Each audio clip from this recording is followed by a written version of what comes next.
Official channel दोस्तों ਅੱਜ ਦੇ ਵਲੌਗ ਵਿੱਚ ਫਿਰ ਇੱਕ ਨਵੀਂ ਸਟੋਰੀ ਨਾਲ ਨਵੀਂ ਗੱਲਬਾਤ ਨਾਲ एक ऐसे आदमी का किस्सा जनाब शेर दिल आदमी।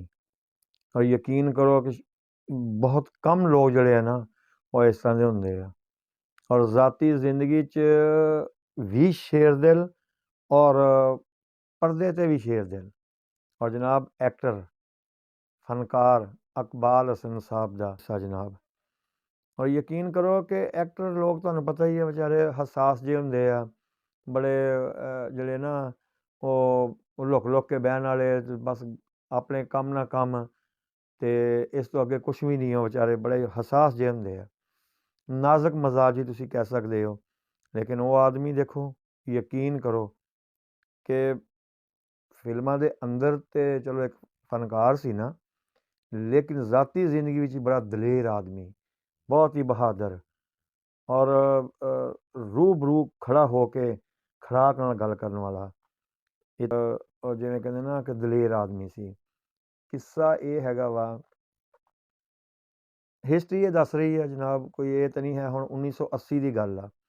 1980 ਦੇ ਵਿੱਚ ਕੋਈ ਦੋ ਫਿਲਮਾਂ ਬਣ ਰਹੀਆਂ ਸੀ। ਇੱਕ ਫਿਲਮ ਦਾ ਨਾਮ ਸ਼ਾਇਦ ਸਰਦਾਰ ਸੀ, ਇੱਕ ਸੀ ਸ਼ੇਰ ਮੈਦਾਨ ਦਾ। ਹੁਣ ਦੇਖੋ ਜਨਾਬ ਇੱਕ ਜਿਹੜਾ ਸੀ ਨਾ ਸਰਦਾਰ ਫਿਲਮ ਉਹਦੇ ਵਿੱਚ ਇਕਬਾਲ ਹਸਨ ਸਾਹਿਬ ਤੇ ਆਸੀਆ ਇਕੱਠੇ ਕੰਮ ਕਰ ਰਹੇ ਸੀ ਔਰ ਦੂਸਰੀ ਜਿਹੜੀ ਫਿਲਮ ਸੀ ਸ਼ੇਰ ਮੈਦਾਨ ਦਾ ਉਹਦਾ ਸੀ। ਹਿਸਟਰੀ ਇਹ ਦੱਸ ਰਹੀ ਹੈ। ਔਰ ਗੱਲ ਇਹ ਹੈਗੀ ਆ ਜਨਾਬ ਕਿ ਇਕਬਾਲ ਹਸਨ ਸਾਹਿਬ ਨੇ ਆਪਣੀ ਫਿਲਮ ਦੀ ਸ਼ੂਟਿੰਗ ਜਿਹੜੀ ਸੀ ਨਾ ਉਸ ਦਿਨ ਦੀ ਸ਼ੂਟਿੰਗ ਮੁਕੰਮਲ ਕੀਤੀ। ਮੁਕੰਮਲ ਕਰਕੇ ਤੇ ਉਹਨਾਂ ਨੇ ਸੋਚਿਆ ਕਿ ਉਹਨਾਂ ਵੀ ਯਾਰ ਮੈਂ ਬਾਰੀ ਸਟੂਡੀਓ ਚੱਕਰ ਲਾ ਲਵਾਂ। ਉੱਥੇ ਕਿਸੇ ਹਦਾਇਤਕਾਰ ਨਾਲ ਕੰਮ ਸੀ ਉਹਨਾਂ ਨੂੰ ਜਾਂ ਕੋਈ ਲੈ ਦੇ ਦਾ ਮਸਲਾ ਹੋਏਗਾ ਤੇ ਉੱਥੇ ਫਿਲਮ ਦੀ ਸ਼ੂਟਿੰਗ ਹੋ ਰਹੀ ਸੀ ਸ਼ੇਰ ਮੈਦਾਨ ਦਾ। ਹੁਣ ਉਹ ਸੈੱਟ ਲੱਗਾ ਹੋਇਆ ਸੀ, ਲੋਕ ਵੀ ਜਮ੍ਹਾਂ ਸੀ, ਇੱਧਰੋਂ ਉੱਧਰੋਂ ਜਿਹੜੇ ਦੇਖਣ ਦੁੱਖਣ ਵਾਲੇ ਲੋਕ ਹੁੰਦੇ ਆ ਮਕਸਦ ਇਹ ਆ ਉਹ ਵੀ ਸੈੱਟ 'ਤੇ ਇਕੱਠੇ ਹੋਏ ਸੀ। ਕੋਈ ਸਟੋਰੀ ਦੇ ਅੰਦਰ ਵੀ ਕਾਫੀ ਲੋਕ ਤੁਹਾਨੂੰ ਪਤਾ ਹੀ ਆ ਕਿ ਇੱਥੇ ਇਹ ਜਦੋਂ ਇਹੋ ਜਿਹਾ ਕੰਮ ਹੁੰਦਾ ਸ਼ੂਟਿੰਗ ਵੂਟਿੰਗ ਵਾਲਾ ਬਹੁਤ ਸਾਰੇ ਲੋਕ ਵੈਸੇ ਹੀ ਇਕੱਠੇ ਹੋ ਜਾਂਦੇ ਆ। ਸ਼ੂਟਿੰਗ ਹੋ ਰਹੀ ਸੀ ਤੇ ਇਕਬਾਲ ਹਸਨ ਸਾਹਿਬ ਦੱਸਦੇ ਆ ਕਿ ਸਟੂਡੀਓ ਦੇ ਜਿਹੜੇ ਸੀ ਨਾ ਬਿਲਡਿੰਗ ਉਹਦੇ ਫਲੋਰ ਨੰਬਰ 2 ਤੇ ਯਾਨੀ ਕਿ ਦੂਸਰੀ ਮੰਜ਼ਿਲ ਤੇ ਬੈਠੇ ਹੋਏ ਸੀ। ਗੱਲਬਾਤ ਕਰ ਥੱਲੇ ਸ਼ੂਟਿੰਗ ਹੋ ਰਹੀ ਸੀ। ਉਹਨਾਂ ਨੂੰ ਇਹਦੇ ਨਾਲ ਗਰਜ਼ ਨਹੀਂ ਹੈ ਕਿ ਉਹ ਤਾਂ ਕਿਸੇ ਆਪਣੇ ਕੰਮ ਆਏ ਸੀ। ਕਹਿੰਦੇ ਆ ਕਿ ਦੇਖਦਿਆਂ ਹੋਇਆਂ ਹੀ ਨਾ ਉਸ ਹਜੂਮ ਫੜ ਲਓ ਕੀ ਹੋ ਗਿਆ ਕੀ ਹੋ ਗਿਆ ਦੇਖੋ ਯਾਰ। ਤੇ ਪਤਾ ਲੱਗਾ ਜੀ ਕੁਛ ਗੁੰਡੇ ਜਿਹੜੇ ਸੀ ਨਾ ਉਹ ਆਪਣਾ ਅਦਾਕਾਰ ਆਸੀਆ ਨੂੰ ਚੁੱਕਣ ਵਾਸਤੇ ਆਏ। ਬਕਾਇਦਾ ਰੀਅਲ ਯਾਨੀ ਗੁੰਡਾਗਰਦੀ ਸੀ ਨਾ ਸਰੇਆਮ ਹੀ ਤੇ ਉਹਨੂੰ ਉਠਾਉਣ ਵਾਸਤੇ ਉਹਨੂੰ ਚੁੱਕਣ ਵਾਸਤੇ ਆਏ। ਚੁੱਕ ਕੇ ਉਹਨੂੰ ਲੈ ਜਾਈਏ। ਬਹਰਹਾਲ ਉਹ ਇੱਕ ਅਲੱਗਾ ਮਾਮਲਾ ਵਾ। ਹੁਣ ਦੇਖੋ ਜੀ ਉੱਥੇ ਕਿਸੇ ਦੀ ਹਿੰਮਤ ਨਹੀਂ ਸੀ ਪੈ ਰਹੀ ਕਿਉਂਕਿ ਉਹਨਾਂ ਕੋਲ ਅਸਲਾ ਸੀ, ਹਰ ਚੀਜ਼ ਸੀ। ਜਦੋਂ ਉਹਨਾਂ ਨੇ ਐਵੇਂ ਸਿੱਧਾ ਹੋਏ ਆ ਹੋਰ ਕੋਈ ਨੱਸ ਭੱਜ ਗਏ ਕੋਈ ਐਨੂੰ ਉਹਨੂੰ ਜਿਹੜੇ ਕੰਮ ਕੁਮ ਕਰਨ ਵਾਲੇ ਸੀ। ਦੂਸਰੇ ਫਲੋਰ 'ਤੇ ਬੈਠੇ ਸੀ ਇਕਬਾਲ ਹਸਨ ਸਾਹਿਬ। ਇਕਬਾਲ ਹਸਨ ਸਾਹਿਬ ਉਹੀ ਆ ਜਿਹੜੇ ਫਿਲਮ ਸ਼ੇਰ ਖਾਨ 'ਚ ਸ਼ੇਰ ਖਾਨ ਡਾਕੂ ਦਾ ਕਿਰਦਾਰ ਅਦਾ ਕੀਤਾ। ਕਿਰਦਾਰ ਜੈਸਾ ਵੀ ਸੀ ਉਹ ਕਹਿੰਦੇ ਅੰਦਰ ਵੀ ਤਾਂ ਹੌਸਲਾ ਹੋਣਾ ਚਾਹੀਦਾ ਨਾ ਬੰਦੇ ਦੇ। ਪਿਸਟਲ ਕੱਢ ਕੇ ਕਹਿੰਦੇ ਉੱਤੋਂ ਫਾਇਰ ਕੀਤੇ ਉਹਨਾਂ ਨੇ। ਹੁਣ ਦੇਖੋ ਇਹ ਤਾਂ ਯਕੀਨਨ ਵਾਲੀ ਗੱਲ ਹੈਗੀ ਆ ਕਿ ਫਾਇਰ ਉਹਨੇ ਡਾਇਰੈਕਟ ਨਹੀਂ ਕੀਤੇ ਹੋਣਗੇ ਤਾਂ ਕਿ ਦੇਖੋ ਇਹ ਵੀ ਤਾਂ ਕਤਲ ਆ ਨਾ।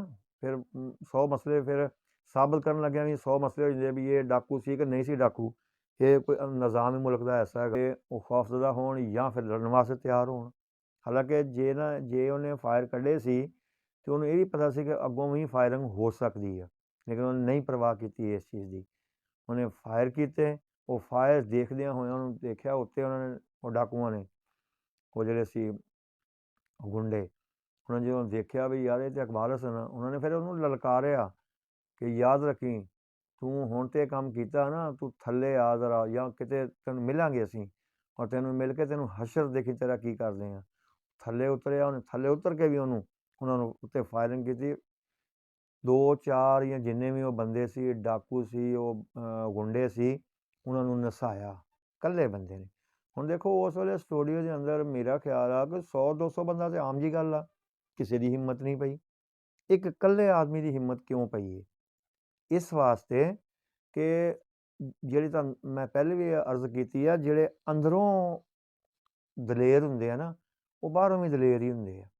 ਤੇ ਜਿਹੜੇ ਬਾਹਰੋਂ ਜਿਵੇਂ ਕਹਿੰਦੇ ਆ ਕਿ ਰੋਹ ਪੋਸ਼ ਤੇ ਉਹ ਜਣੇ ਲੱਗਦੇ ਆ ਨਾ, ਉਹ ਅੰਦਰੋਂ ਵੀ ਕਈ ਦਫਾ ਉਸਾਂ ਦੇ ਹੀ ਹੁੰਦੇ ਆ। ਤੇ ਕਈ ਦਫਾ ਮੁਖਾਲਫ ਵੀ ਹੋ ਜਾਂਦਾ ਕਿ ਬੜੇ ਰੋਹ ਪੋਸ਼ ਵਾਲੇ ਲੋਕ ਜਿਹੜੇ ਆ, ਬੜੇ ਦੇਖਣ ਚਾਕਣ ਵਾਲੇ ਆ, ਠਾਠ ਬਾਠ, ਅੰਦਰੋਂ ਕੱਖ ਵੀ ਨਹੀਂ ਹੁੰਦੇ। ਤੇ ਉਹਨਾਂ ਨੂੰ ਵੈਸੇ ਬਸ ਨਾ ਉਸਾਂ ਦੀ ਸ਼ਕਲ ਨਹੀਂ ਬਣਾਉਣੀ ਚਾਹੀਦੀ, ਜੇ ਉਹ ਅੰਦਰੋਂ ਉਸ ਤਰ੍ਹਾਂ ਦੇ ਨਹੀਂ ਹੈ। ਤੇ ਦੇਖੋ, ਤੁਹਾਨੂੰ ਕੀ ਮਹਿਸੂਸ ਕਰ ਰਹੇ ਹੋ? ਤੁਹਾਨੂੰ ਕੈਸਾ ਇਹ ਕਿੱਸਾ ਕੈਸਾ ਲੱਗਾ? ਕਿਆ ਨਜ਼ਰ ਨਹੀਂ ਆਇਆ ਕਿ ਵਾकई ਇੱਕ ਜਵਾਂ ਮਰਦ ਔਰ ਸ਼ੇਰ ਦਿਲ ਐਕਟਰ ਸੀ ਉਹ? ਸਿਰਫ ਐਕਟਰ ਹੀ ਨਹੀਂ, ਉਹ ਬੇਸਿਕ ਵੀ ਸ਼ੇਰ ਦਿਲ ਹੀ ਸੀ। ਮਕਸਦ ਹੈ ਉਹਦੇ ਫਿਲਮਾਂ 'ਚ ਹੀ ਕਿਰਦਾਰ ਦੇਖ ਲਓ, ਜਜ਼ਬਾਤੀ ਆਦਮੀ ਸੀ, ਜਜ਼ਬਾਤੀ ਸੀ। ਮਕਸਦ ਇਹ ਆ ਕਿ ਲੜਨ ਝਗੜਨ ਤੋਂ ਕਦੀ ਵੀ ਉਹ ਘਬਰਾਉਂਦਾ ਨਹੀਂ ਸੀ। ਮਕਸਦ ਇਹ ਆ, ਲੇਕਿਨ